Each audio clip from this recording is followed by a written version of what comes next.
No começo, tudo era simples. Dois irmãos, uma bola e um sonho. E Toshihin cresceu olhando para o irmão como quem olha para um céu inalcançável. Sai era o talento, o brilho, o espelho que mostrava quem ele queria ser. E por um tempo parecia que o destino dos dois seria o mesmo. Eles jogavam juntos, treinavam juntos e prometeram que juntos dominariam o mundo do futebol. Quando o Itoshi Sai foi para a Europa, ele percebeu que não era o suficiente e ele atualizou seu sonho. Ele antes queria ser o melhor atacante do mundo, mas ao perceber que ele não era o suficiente para esse sonho, ele atualizou e quis virar o melhor meio-campista.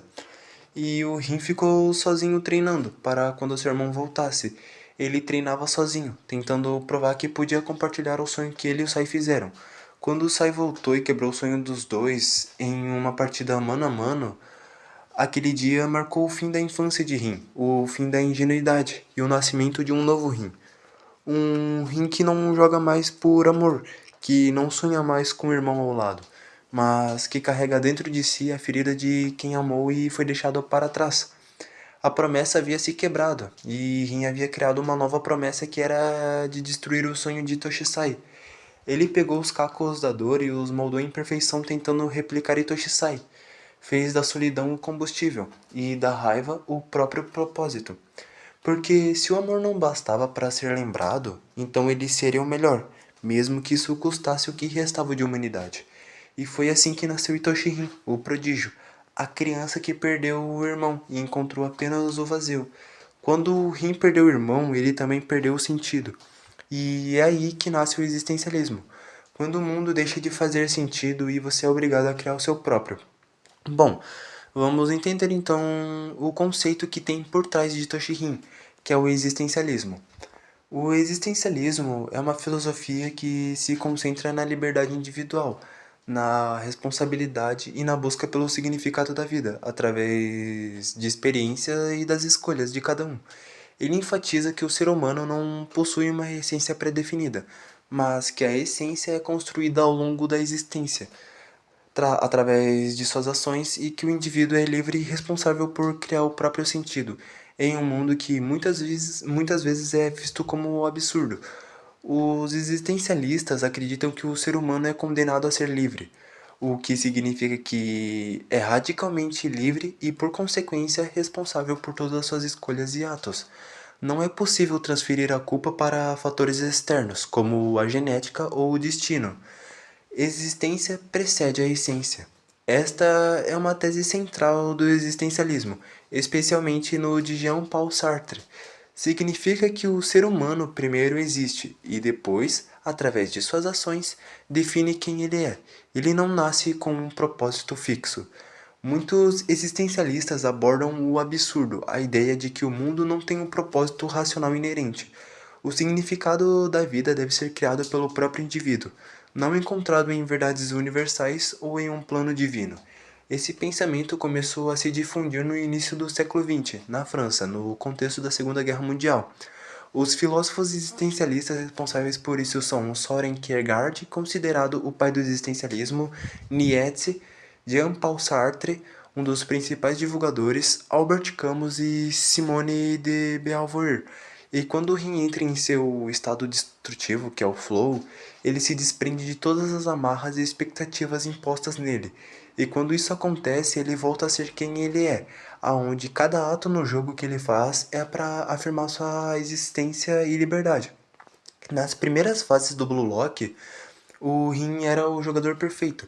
Ele imitava Itoshi Sai, mas aquilo não era ele. E quando ele se toca que não precisa ser igual ao irmão, ele começa a se libertar até mesmo de suas próprias amarras, fazendo com que ele se torne alguém ainda mais imbatível.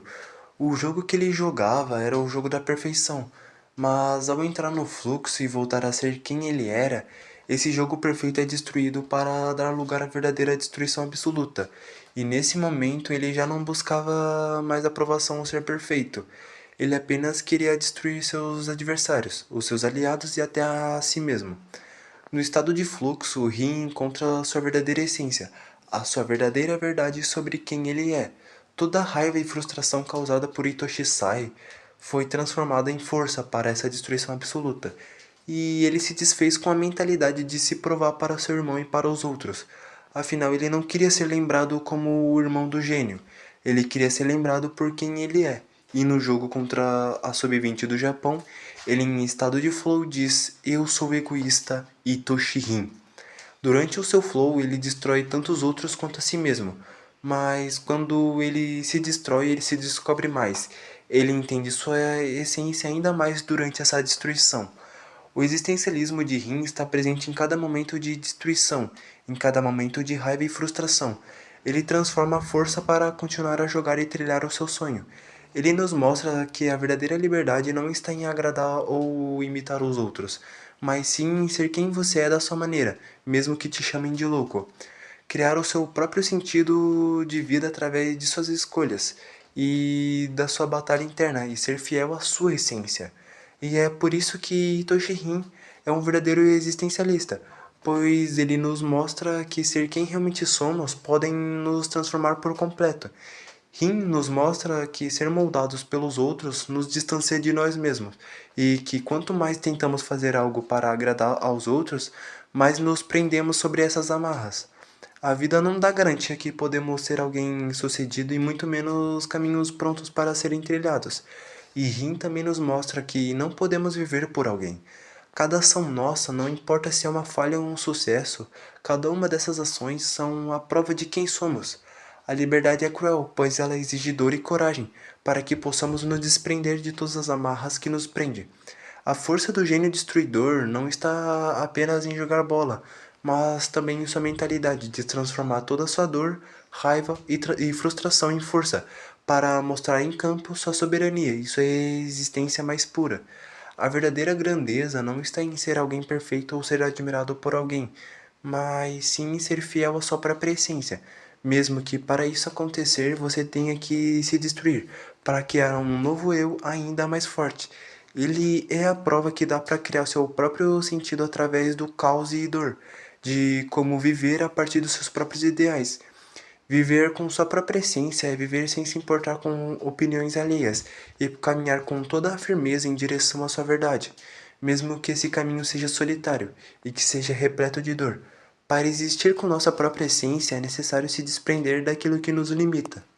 Bom, se você assistiu o conteúdo até aqui, eu queria dizer obrigado. E se vocês tiverem mais sugestões de conteúdo, é só mandar nos comentários que possivelmente eu vou fazer.